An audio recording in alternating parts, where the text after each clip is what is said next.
Emocionado de estar por acá. Tenía un ratito que no venía para Sochi. Tiene una iglesia muy bella.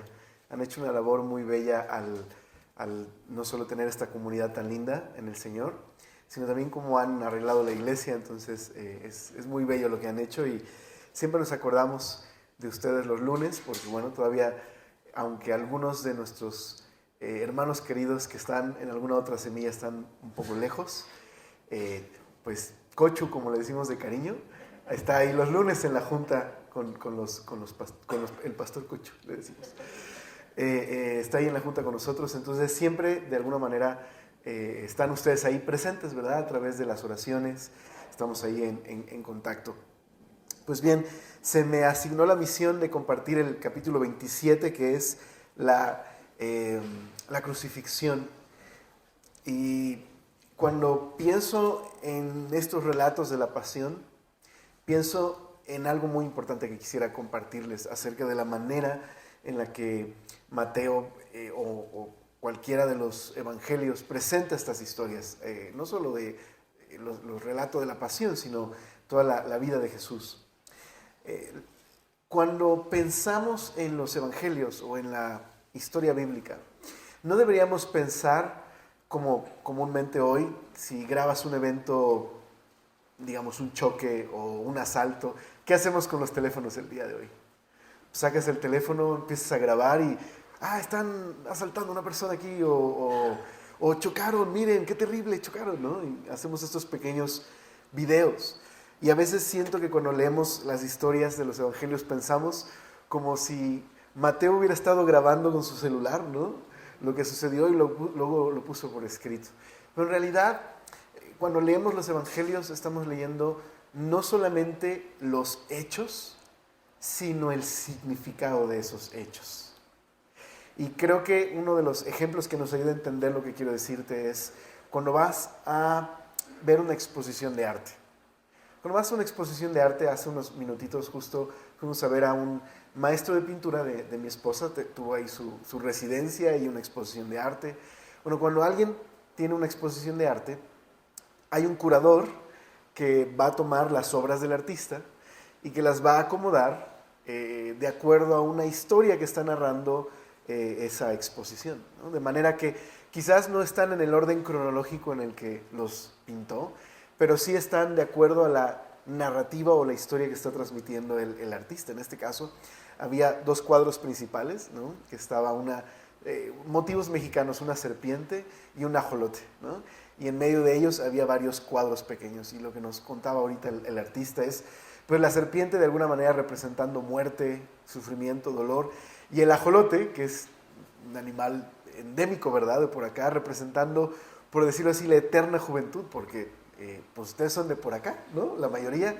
Y pues el ajolote es un animal que no llega a la madurez, entre comillas, ¿verdad? Es como está en un estado juvenil perpetuo, ¿no? Entonces, para él representaba o simbolizaba la vida eterna, ¿no? Y en medio de eso había muchas emociones. Todos los cuadros representaban gratitud, enojo. Entonces, la vida de esta persona representado del dolor, muerte hacia la vida, ¿no? Esa es la historia que él estaba contando. Y cada cuadro tenía algo que decir. Bueno, cuando vamos a los evangelios, no solo estás leyendo hechos, ¿ok?, sino estás leyendo el significado de esos hechos. Y por eso, cada una de estas escenas, Mateo nos está contando, déjame ponerlo así, dentro de la historia nos está contando una historia. Quiere que veamos algo acerca de Jesús. No solo quiere que sepamos acerca de su muerte y resurrección, sino porque esto es importante. ¿Y qué significa para nosotros el día de hoy? Así que no importa cuántas veces hayamos leído acerca de la muerte y resurrección de Jesús, no importa si te echaste todas las películas, ¿no? Siempre hay algo fresco y nuevo que recordar, porque siempre hay algo que quiere Mateo, o Lucas, o Juan, o Marcos que veamos en estas historias. Siempre hay algo que Dios quiere tratar con nosotros. Alguna vez más, por decirlo así, estar en la exposición de cuadros y considerar una vez más qué significa todo esto. A la luz de la muerte y resurrección de Jesús, ¿qué significa esto para nosotros hoy? Entonces, ¿te parece si oramos y revisamos este capítulo? Señor, gracias por esta noche que nos regalas para revisar Mateo 27. Concédenos gracia, sabiduría y un corazón, Señor, dispuesto a escuchar, a ser confrontado y también a ser transformado por medio de tu amor y tu bondad. Te lo pedimos en el nombre precioso de nuestro Salvador Jesús. Amén. Acompáñame ahí a Mateo capítulo 27. En la primera serie de cuadros, por decirlo así, veremos a Jesús ante Pilato y varias cosas que suceden cuando Jesús está ahí frente a Pilato. Dice el verso número 1, conecta justo con el capítulo anterior. Venida la mañana, todos los principales sacerdotes y los ancianos del pueblo entraron en consejo contra Jesús para entregarle a muerte. Y le llevaron atado y le entregaron a Poncio Pilato, el gobernador. Entonces Judas, el que le había entregado, viendo que era condenado, devolvió arrepentido las 30 piezas de plata a los principales sacerdotes y a los ancianos, diciendo: yo he pecado entregando sangre inocente. Mas ellos dijeron: ¿qué nos importa a nosotros? Allá tú. Y arrojando las piezas de plata en el templo, salió y fue y se ahorcó. Los principales sacerdotes, tomando las piezas de plata, dijeron: no es lícito echarlas en el tesoro de las ofrendas, porque es precio de sangre. Y después de consultar, compraron con ellas el campo del alfarero para sepultura de los extranjeros, por lo cual aquel campo se llama hasta el día de hoy campo de sangre.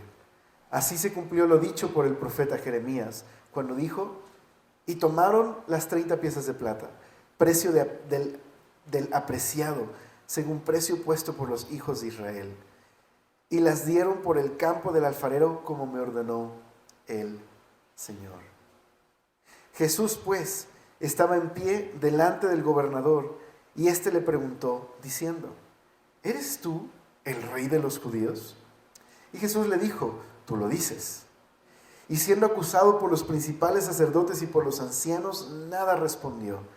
Pilato entonces le dijo: ¿no oyes cuántas cosas testifican contra ti? Pero Jesús no le respondió ni una palabra, de tal manera que el gobernador se maravillaba mucho. Ahora bien, en el día de la fiesta acostumbraba el gobernador soltar al pueblo un preso, el que quisiese.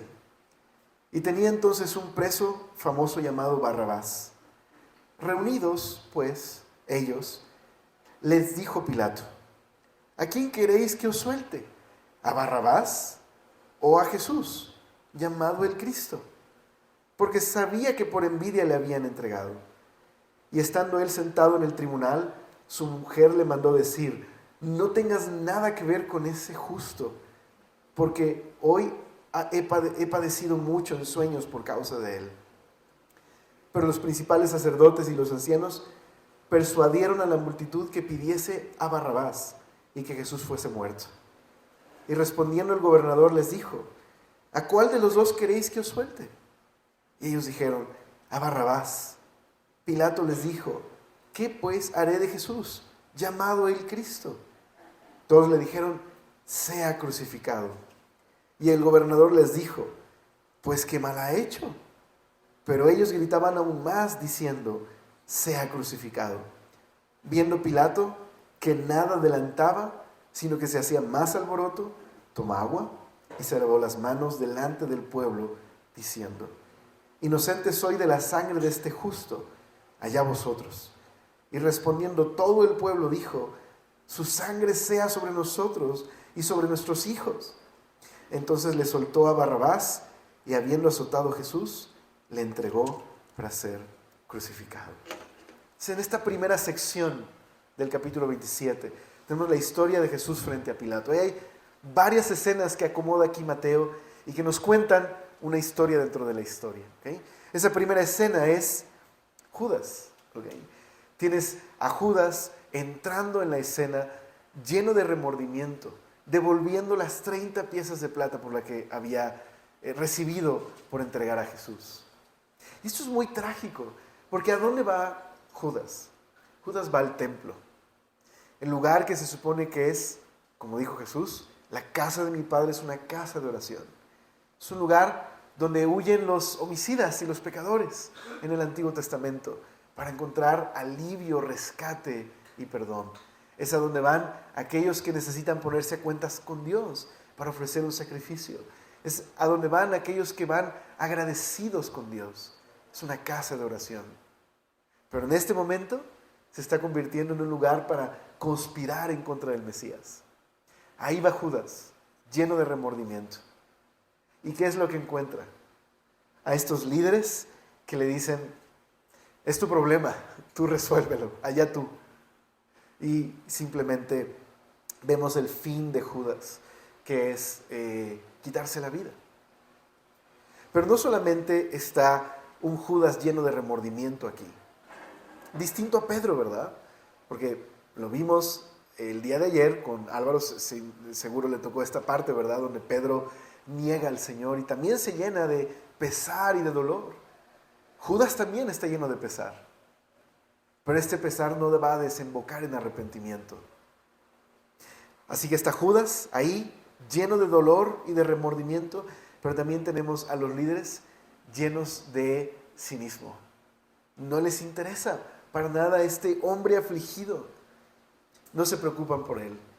Están contentos con el hecho de que van a acabar con su enemigo, Jesús. ¿Qué representa para estos líderes Jesús?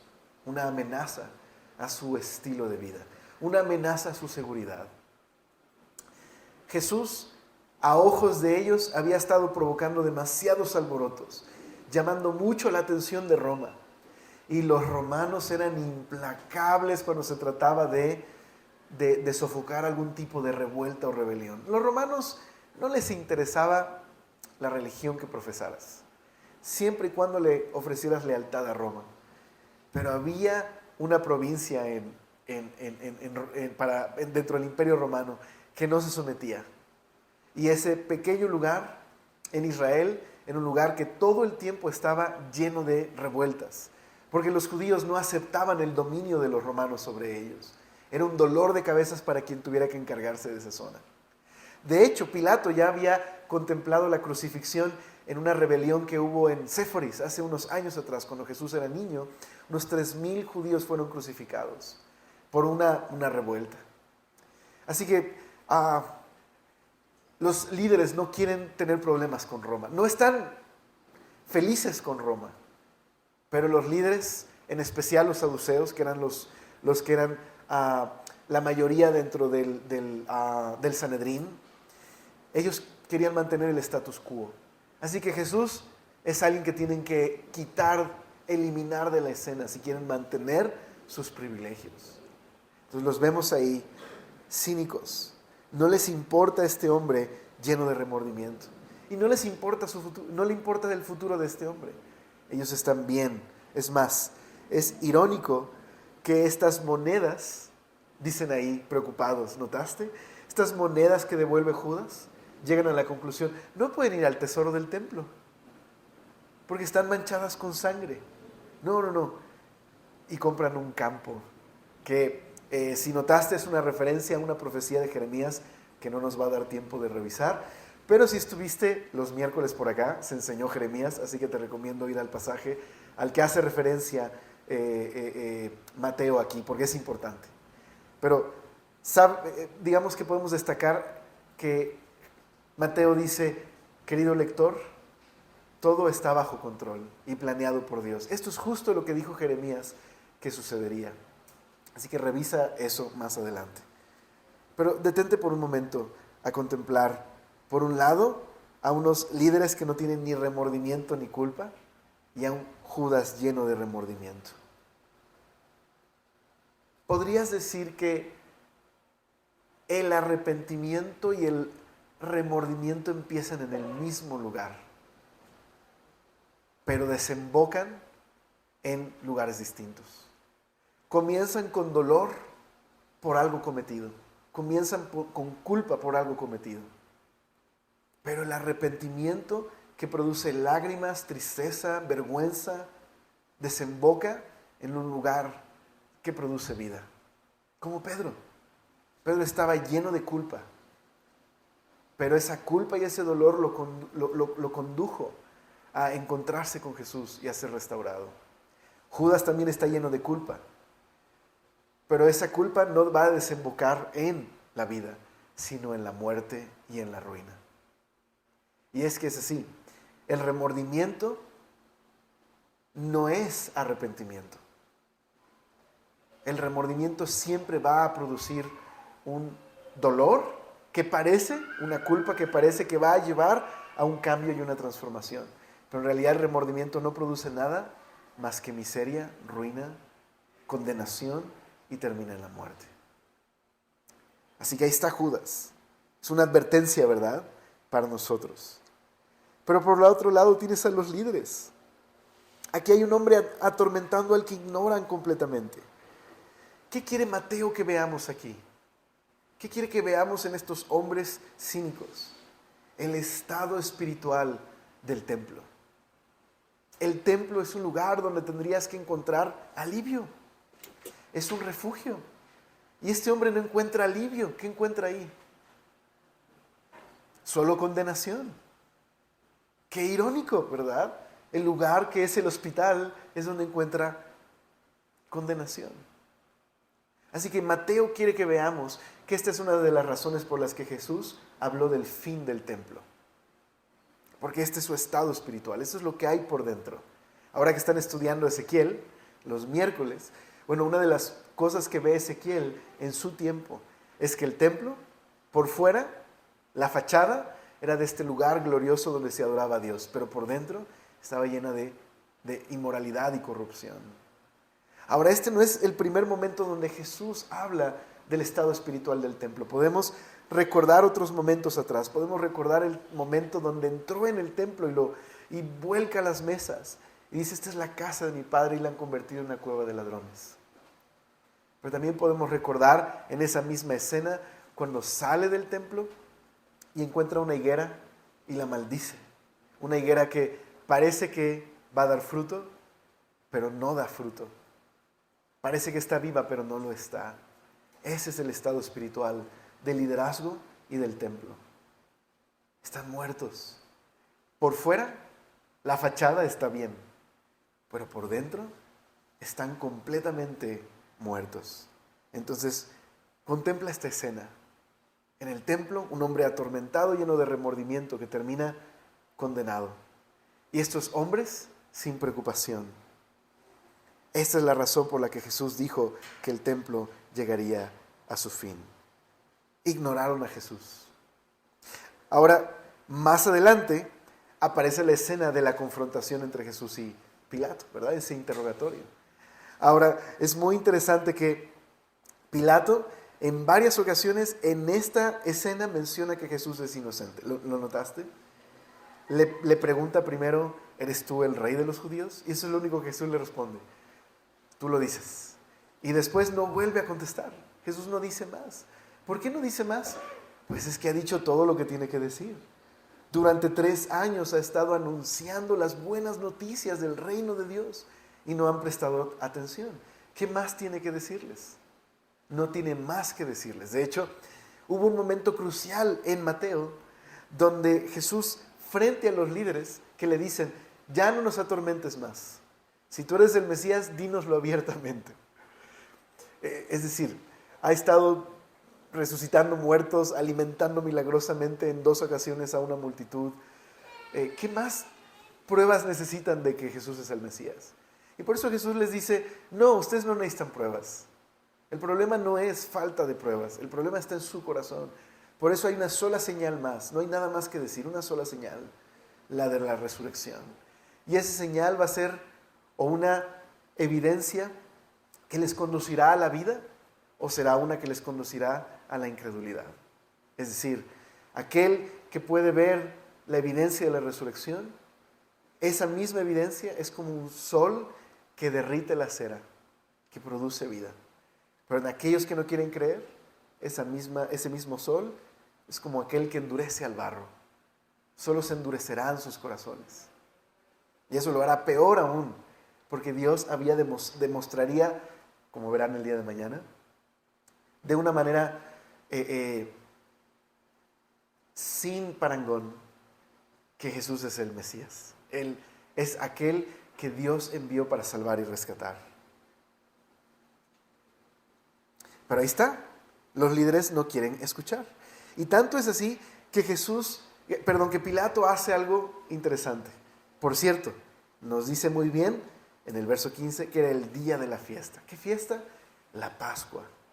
En la Pascua, toma nota de eso, es parte de lo que Mateo quiere poner frente a nosotros. En la Pascua, Pilato va a soltar a un prisionero.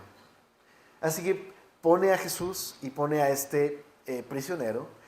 ¿Quién es Barrabás? Barrabás es un guerrillero. Es decir, a veces tenemos la impresión aquí de que era un ladrón o algo por el estilo, pero en realidad era parte de estas revueltas judías. Probablemente mató a un soldado y terminó como un prisionero político. En realidad Barrabás es un prisionero político. Así que lo pone frente a la multitud. Y lo que dice Pilato es, ok, ¿a quién le suelto? ¿A Barrabás o a Jesús? Hay unos manuscritos, probablemente esto es una inserción posterior y no es Mateo quien lo puso ahí, pero hay unos manuscritos en donde Barrabás también se llama Jesús, porque Jesús era un nombre muy común en el tiempo de Jesús. Así que Jesús Barrabás o Jesús el que se llama el Cristo, ¿no? Quizás tratando de explicar por qué razón se aclara que este Jesús es el que se llama el Cristo. Pero indistinto de esto, aquí está Barrabás, aquí está Jesús, los dos culpados de ser criminales. ¿A quién les suelto? ¿Y qué es lo que la gente pide? Suelta a Barrabás. ¿Okay? Ahora, la mujer de Pilatos aparece aquí, ¿no? Y no le hace caso, por cierto, o no le hace más o menos caso, pero la mujer de Pilato aparece y le dice, he tenido sueños, me han atormentado, no tengas nada que ver con este hombre, déjalo ir. Así que otra vez insiste Pilato, pero la multitud está embravecida. ¿Okay? Ahora, ¿quién es Pilato? Bueno, según algunas fuentes afuera del Nuevo Testamento sabemos que Pilato era un funcionario romano, no muy importante, y por cierto, que la gente odiaba y que tenía muchos problemas frente a las autoridades romanas. Había tomado malas decisiones, su cabeza estaba en juego en este momento, por eso quería llevar la fiesta en paz con los judíos, porque una revuelta más y le costaría no solo su cargo, sino probablemente la vida. Y era muy conocido por ser sumamente cruel, sumamente cruel. Se dice que cuando murió nadie lloró, ni una lágrima se derramó por Pilato. Qué terrible, ¿verdad? Bueno, ahí está Pilato. Una oportunidad tremenda que tiene de entrevistarse con Jesús. Pero ¿qué va a hacer Pilato? Bueno, ante la presión de la gente, ¿ok? Valora más su vida y su seguridad. Y lo único que puede hacer es, ok, me voy a lavar las manos. Miren, ustedes son los que están decidiendo a quién voy a crucificar. Sí, queremos a Jesús, crucifícalo. Es más, que la sangre de Él sea sobre nosotros y sobre nuestros hijos. ¿Okay? Y es ahí donde entonces lo va a entregar Pilato. Ahora, esto es interesante. En todas estas pequeñas escenas, solo hay culpables, ¿verdad? Está Judas lleno de remordimiento, culpable. Están los líderes cínicos, no se sienten culpables, pero están llenos de culpa. Tenemos a un Pilato que es culpable, pero se lava las manos. Y tenemos a esta multitud culpable. E incluso no tienen idea de lo que están diciendo. Que la sangre de ese hombre sea sobre nosotros y sobre nuestros hijos. ¿Quién es el único que no es culpable? Bueno, y me falta uno, Barrabás. ¿Quién es el único que no es culpable? Jesús. ¿Será casualidad que Mateo nos cuente la historia de la liberación de Barrabás en lugar de Jesús? Simplemente querrá que tengamos el hecho histórico de lo que sucedió. O Mateo quiere que veas más allá y te des cuenta. No es casualidad que en la Pascua, aquella vieja fiesta judía, donde en el día que iban a ser liberados del faraón y la esclavitud, en lugar del primogénito, sacrificaban un cordero al cual cenaban aquella noche y que tendrían que comer con hierbas amargas ese cordero y estar vestidos aquella noche porque en la madrugada saldrían rápidamente de su estancia amarga en Egipto. Uno que moría en lugar del primogénito. De eso es lo que significa Pascua. Aquel día la muerte visitaría a todos los primogénitos en Egipto, pero aquellas casas donde el dintel estuviera pintado por la sangre del cordero que había sido intercambiado por el primogénito, la muerte pasaría por encima. Es lo que significa Pascua. Bueno, en una Pascua uno está siendo intercambiado, ¿verdad?, en lugar del otro. Uno culpable por uno inocente. Barrabás representa a todos nosotros en esta historia. Barrabás representa que Jesús está, el justo, siendo entregado por los injustos. Así que yo sé que leemos esta historia y nos indignan los líderes, nos indigna Pilato, pero esta historia se trata de nosotros. Esta historia se trata de cómo Jesús está llevando nuestra culpa y nuestra maldad a la cruz. No olvides eso. Nosotros merecíamos la muerte y Él la va a recibir en nuestro lugar. Entonces mira lo que sigue diciendo la historia. Dice el verso número 26. Entonces le soltó a Barrabás y habiendo azotado a Jesús, lo entregó para ser crucificado. Entonces los soldados del gobernador llevaron a Jesús al pretorio y reunieron alrededor de él a toda la compañía. Y desnudándole, le echaron encima un manto de escarlata y pusieron sobre su cabeza una corona tejida de espinas y una caña en su mano derecha. E hincando la rodilla delante de él, le escarnecían diciendo: «Salve, Rey de los judíos». Y escupiéndole, tomaban la caña y le golpeaban en la cabeza. Después de haberle escarnecido, le quitaron el manto, le pusieron sus vestidos y le llevaron para crucificarle. Y cuando salían, hallaron un hombre de Cirene que se llamaba Simón. A este obligaron a que llevase la cruz. Y cuando llegaron a un lugar llamado Gólgota, que significa lugar de la calavera, le dieron de beber vinagre mezclado con hiel. Pues después de haberlo probado, no quiso beberlo. Cuando lo hubieron crucificado, repartieron entre sí sus vestidos, echando suertes, para que se cumpliese lo dicho por el profeta: partieron entre sí mis vestidos y sobre mi ropa echaron suertes. Y sentados le guardaban allí y pusieron sobre su cabeza su causa escrita: Este es Jesús, el Rey de los judíos. Entonces crucificaron con él a otros 2 ladrones, uno a la derecha y el otro a la izquierda. Y los que pasaban le injuriaban meneando la cabeza y diciendo: Tú que derribas el templo y en 3 días lo reedificas, sálvate a ti mismo, si eres el Hijo de Dios, desciende de la cruz. De esta manera, también los principales sacerdotes, escarneciéndole con los escribas y fariseos y los ancianos, decían: A otros salvó, a sí mismo no se puede salvar. Si es el Rey de Israel, descienda ahora de la cruz y creeremos en él. Confió en Dios, líbrele, ahora si lo quiere, porque ha dicho: soy hijo de Dios. Lo mismo le injuriaban también los ladrones que estaban crucificados con él. Y desde la hora sexta hubo tinieblas sobre toda la tierra hasta la hora 9. Cerca de la hora 9, Jesús clamó a gran voz diciendo: Elí, Elí, lama sabactani. Esto es: Dios mío, ¿por qué me has desamparado? Algunos de los que estaban allí decían al oírlo: A Elías llama a este. Y al instante, corriendo uno de ellos, tomó una esponja y la empapó de vinagre y poniéndole en una caña le dio a beber. Pero los otros decían: Deja, veamos si viene Elías a librarle. Mas Jesús, habiendo otra vez clamado a gran voz, entregó el Espíritu. Y aquí el velo del templo se rasgó en 2, de arriba abajo, y la tierra tembló y las rocas se partieron, y se abrieron los sepulcros. Muchos cuerpos de santos que habían dormido se levantaron. Y saliendo de los sepulcros, después de la resurrección de él, vinieron a la santa ciudad y aparecieron a muchos. Y el centurión y los que estaban con él guardando a Jesús, visto el terremoto y las cosas que habían sido hechas, temieron en gran manera y dijeron: verdaderamente este era Hijo de Dios. ¿Okay? En esta siguiente sección tenemos la historia de la crucifixión. Primero tenemos a los soldados burlándose de Jesús.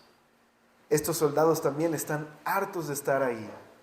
Verás, los soldados, había una fuerte presencia militar en Israel. ¿Por qué razón? La mencioné hace ratito. Porque siempre había revueltas en Israel. Todo el tiempo había revueltas. Y por esa razón había esta fuerte presencia militar. Probablemente muchos de ellos hartos y cansados de los falsos mesías que se levantaban y la nueva revuelta que tenían que sofocar. Estos soldados probablemente, algunos queriendo jubilarse, otros queriendo volver a casa. Ahí están. Y aquí está otro que parece ser uno más. Otro de estos falsos mesías que dicen que es el Mesías. Así que empiezan a burlarse de él. Pero ¿notas la ironía? Porque lo están entronizando. ¿Notas eso? Eso es lo que están haciendo. Lo están entronizando. Le ponen un manto púrpura, le ponen una corona, le dan un cetro con el cual lo van a golpear y se empiezan a burlar de él, diciendo, aquí está el rey de los judíos, salve el rey de los judíos. Pero Mateo quiere que veamos más allá de las burlas. Están ahí, son terribles. Pero Mateo no solamente quiere que sintamos emociones aquí por lo que está sucediendo, sino que nos hagamos una pregunta. Jesús es el Mesías, es el Rey. ¿Por qué tendría que pasar por esto? Para los judíos de este tiempo, el Mesías es básicamente una especie de superhéroe, ¿ok? Aquel que Dios enviaría a destruir a los enemigos de Israel, a derrotar a Roma y a hacer de Israel la cabeza de todas las naciones, a establecer el reino de Dios desde Jerusalén. Este Mesías está haciendo el ridículo. ¿Es Jesús el Mesías? Bueno, la ironía es que justo Jesús está siendo entronizado como el Mesías a través de su sufrimiento. Mateo quiere que veamos que la crucifixión no es la derrota de un revolucionario que terminó por causa de sus enseñanzas en esta trágica muerte. No es un mártir simplemente. De eso ha habido muchos en la historia. Jesús está siendo entronizado como el rey de Israel de la manera en la que nadie se imaginaría, a través de su dolor y su sufrimiento. También Mateo lo advirtió en otras ocasiones. Jesús en 3 ocasiones les dijo a sus discípulos que iba a morir. Y de hecho, una de ellas muy importante porque Jesús sube a un monte donde por unos instantes Pedro, Jacobo y Juan pueden ver a Jesús con toda su gloria y escuchan al Padre decir, este es mi Hijo amado, escúchenlo. Bajando de esa montaña, de ese monte, Jesús le dice esto a los discípulos.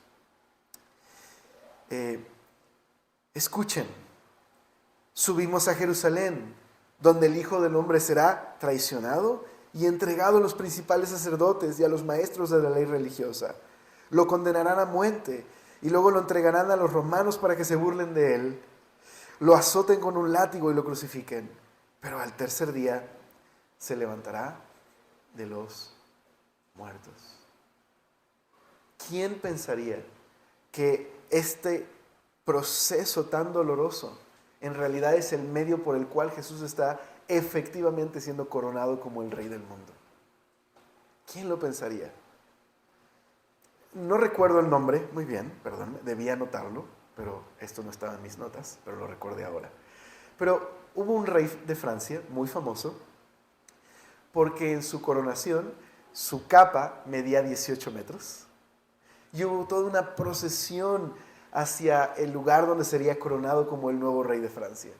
Muy exuberante, de hecho es conocido precisamente por ser una de las coronaciones más exuberantes de la historia. ¿Okay?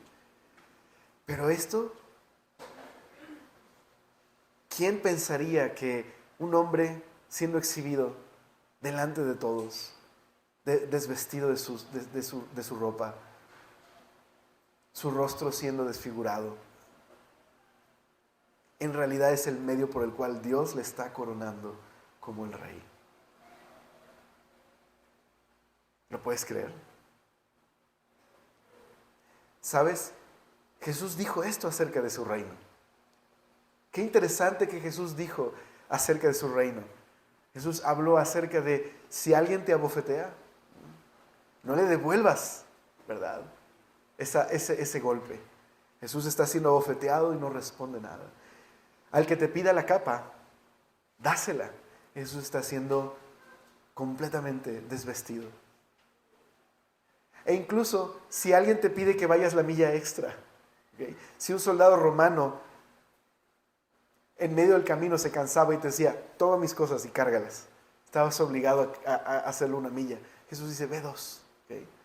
Habrá un hombre en esta historia que cargará su cruz, Simón de Cirene, que muy probablemente se hizo creyente más adelante. Es decir, Jesús no solo proclamó el reino de Dios, Él mismo está viviendo las consecuencias del reino. Está inaugurándolo a través de su muerte y su resurrección. Un reino completamente al revés. Donde Jesús dijo, los más importantes son los que sirven. Un reino completamente al revés. Jesús, sí, es el Mesías triunfante, pero está triunfando de una manera inesperada. Está triunfando a través de su muerte. Porque Jesús no venía como en la historia humana, a ser el nuevo imperio que destruye al imperio anterior y se establece a través de la violencia y la fuerza. Jesús venía a, literalmente, destruir completamente al que tiene el imperio detrás de todo imperio humano egoísta y orgulloso e idólatra. Al pecado y la muerte. Eso es lo que venía Jesús a enfrentar. Y estaba por destruir a la muerte a través de su propia muerte. Entonces Mateo no solo quiere que conozcas la historia, quiere que meditemos en lo que significa esta historia. Ahí tienes a los soldados burlándose de Jesús, repartiendo sus vestidos. Tienes a los fariseos burlándose de Jesús, diciendo, mira, pues no que era el Hijo de Dios. A ver, que haga un milagro ahora y se baje. Vamos a creer en Él. Pero en medio de todo esto, dice Mateo, hey, todo esto que está aconteciendo es tal y como dice el Salmo 22. También te recomiendo que lo leas en tu casa. ¿Okay? Es muy importante este salmo.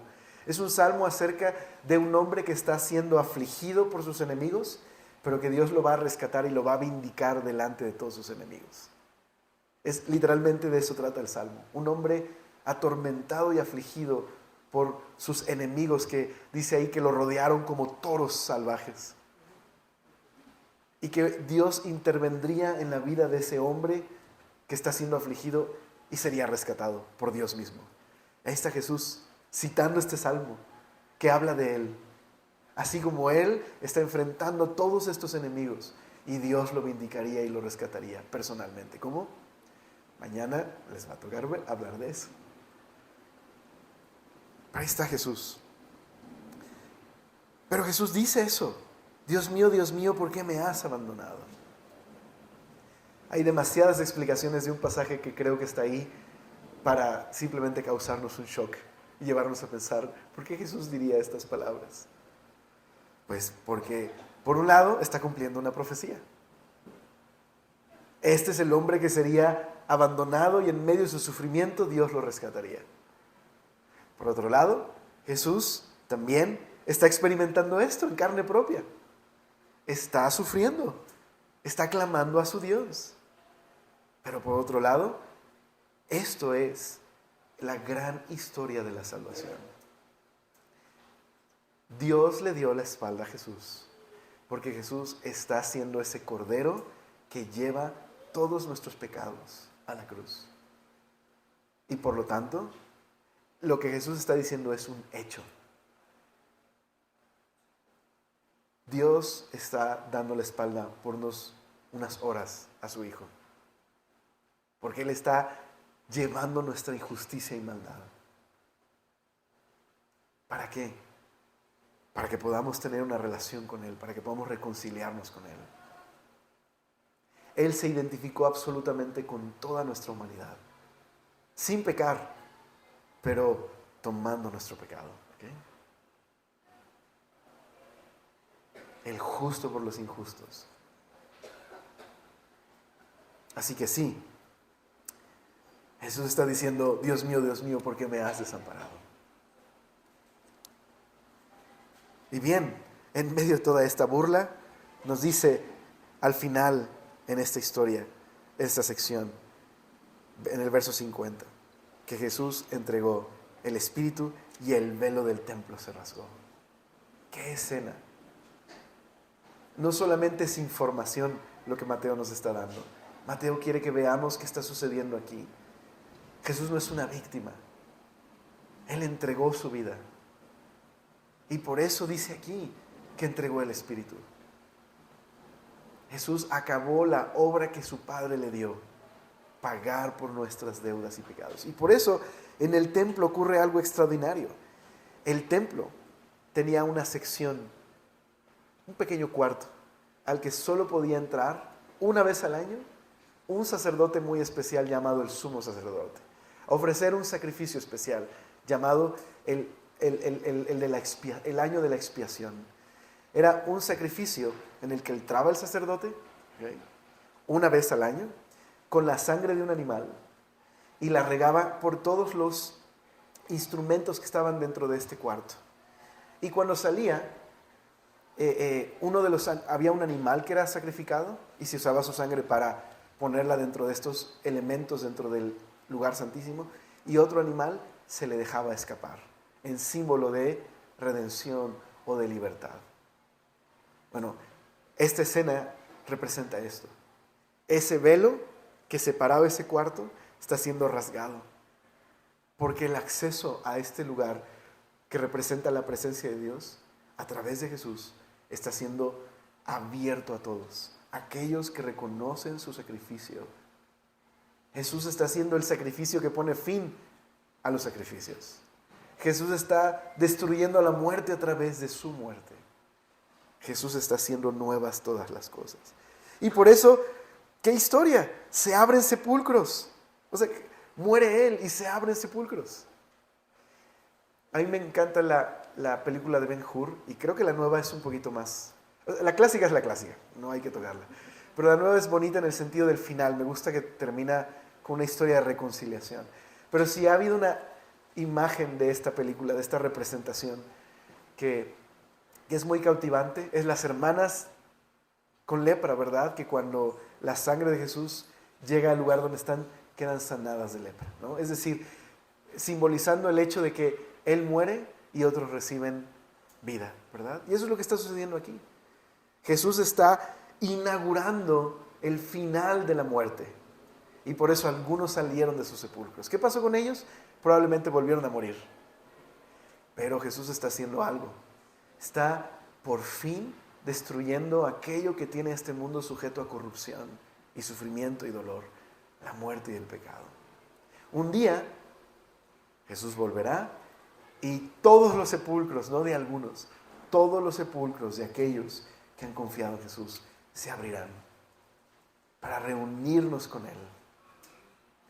Es decir, estamos viendo, por decirlo así, en un invierno y una noche prolongada. Esta sería la escena que representa el final del invierno y el amanecer, ¿okay? Es el comienzo de esta nueva creación que Jesús inaugura. Entonces, déjenme terminar con la última escena. Dice el verso número 54. Quiero retomar de ahí, por favor, toma nota de eso. El centurión y los que estaban con él guardando a Jesús, visto el terremoto y las cosas que habían sido hechas, temieron en gran manera y dijeron, verdaderamente este era hijo de Dios. Estaban allí muchas mujeres mirando de lejos, las cuales habían seguido a Jesús desde Galilea, sirviéndole. Entre las cuales estaba María Magdalena, María, la madre de Jacobo y José, y la madre de los hijos de Zebedeo. Y cuando llegó la noche, vino un hombre rico de Arimatea, llamado José, que también había sido discípulo de Jesús. Este fue a Pilato y pidiendo el cuerpo de Jesús. Entonces Pilato mandó que se le diese el cuerpo. Y tomando José el cuerpo, lo envolvió en una sábana limpia y lo puso en un sepulcro nuevo que había labrado en la peña.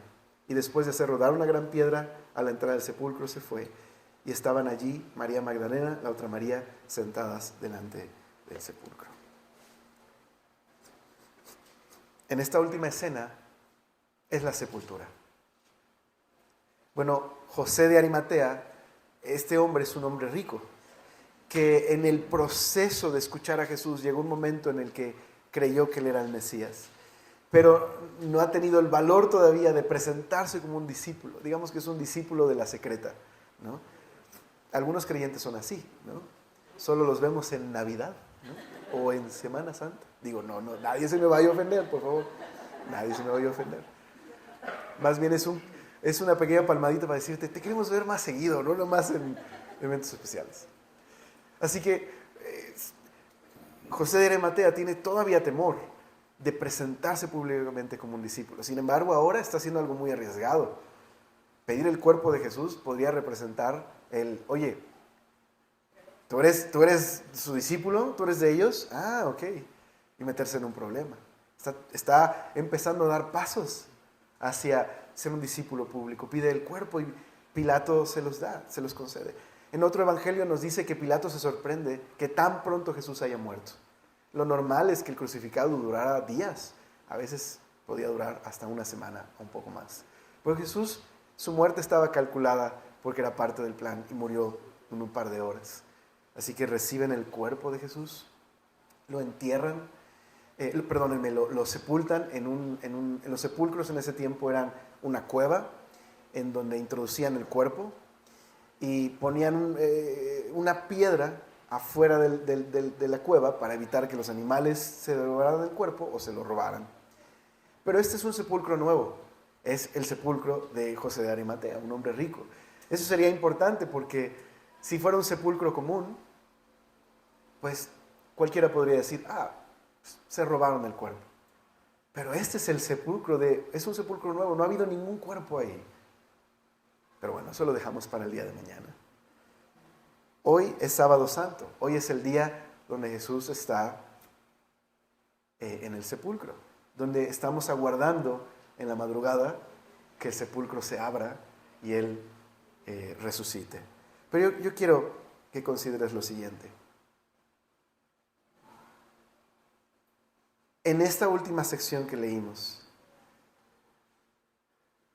los líderes se burlan de Él, los soldados se burlan de Él, José de Arimatea tiene este valor de pedir el cuerpo, están ahí las mujeres, no están los discípulos porque están atemorizados, pero está el soldado romano, que es el único en esta historia que dice, verdaderamente, este era el Hijo de Dios y siente temor. Es el único en esta historia que está atemorizado y responde. ¿Qué querrá decirnos Mateo con esto? Que Jesús estaba abriendo el camino de salvación para todos. Y este gentil es el primero en reconocer que Jesús verdaderamente era el Hijo de Dios. Este soldado romano que ha visto muchos muertos y crucificados, que es un hombre cruel, es su trabajo.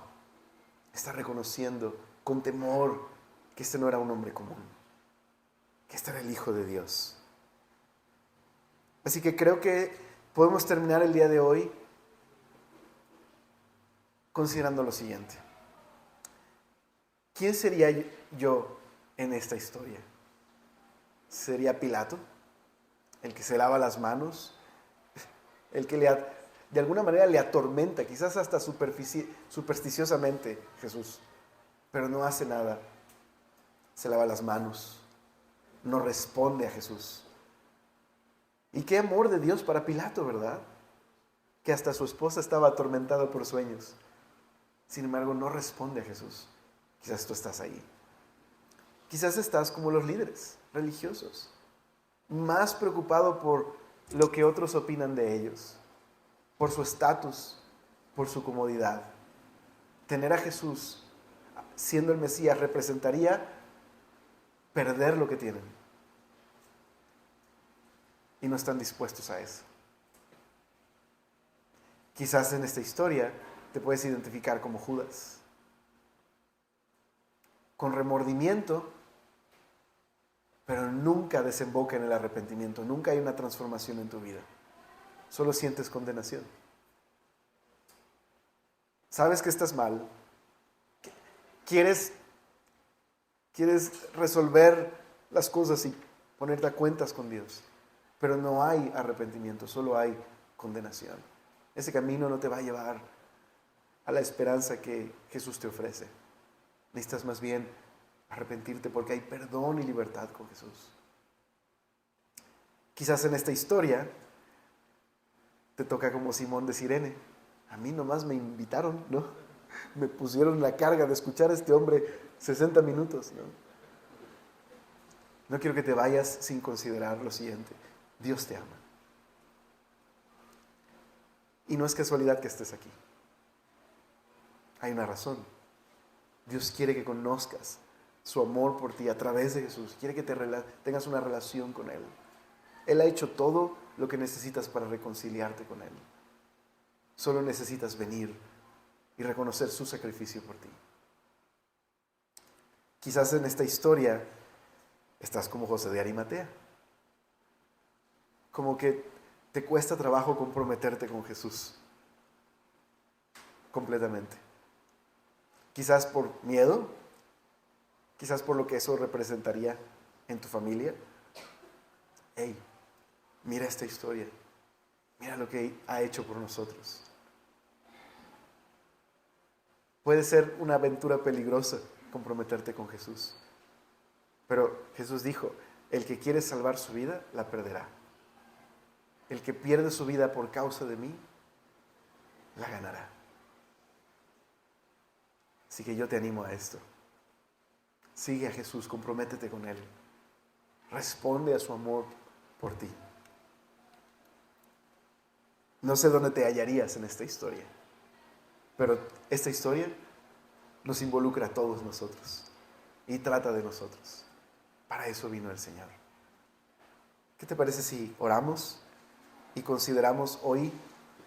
Te animo a que vayas a casa y leas el Salmo 22, leas esta Jeremías y medites en él durante la noche. Señor, gracias por tu amor, gracias por tu bondad y gracias por este tiempo que nos has concedido para leer tu palabra, para meditar en ella, para considerar una vez más tu sacrificio, Señor. Gracias, Señor, porque nos viniste a rescatar de la muerte, de nuestros caminos malvados y egoístas, de un corazón en tinieblas, Señor. Gracias, Señor, porque tomaste nuestro lugar. Gracias, Señor, porque derramaste tu amor, aunque nosotros éramos tus enemigos. Tú, Señor, nos has ofrecido tu amistad, nos has ofrecido tu perdón, nos has ofrecido reconciliación, Señor. Yo te pido, Señor, que no pasemos de largo estas historias, aunque tengamos años de conocerlas, sino que hoy una vez más nos permitas recordar tu bondad, tu amor, que tú eres el Salvador del mundo y tú eres nuestro Salvador. Gracias, Señor. Y yo te ruego, Señor, que cada uno de mis amigos y amigas que están aquí, lo que hoy, Señor, tú tengas que tratar con ellos, Señor, que tú te reveles a sus vidas. Te lo ruego en el nombre de Jesús y te doy gracias.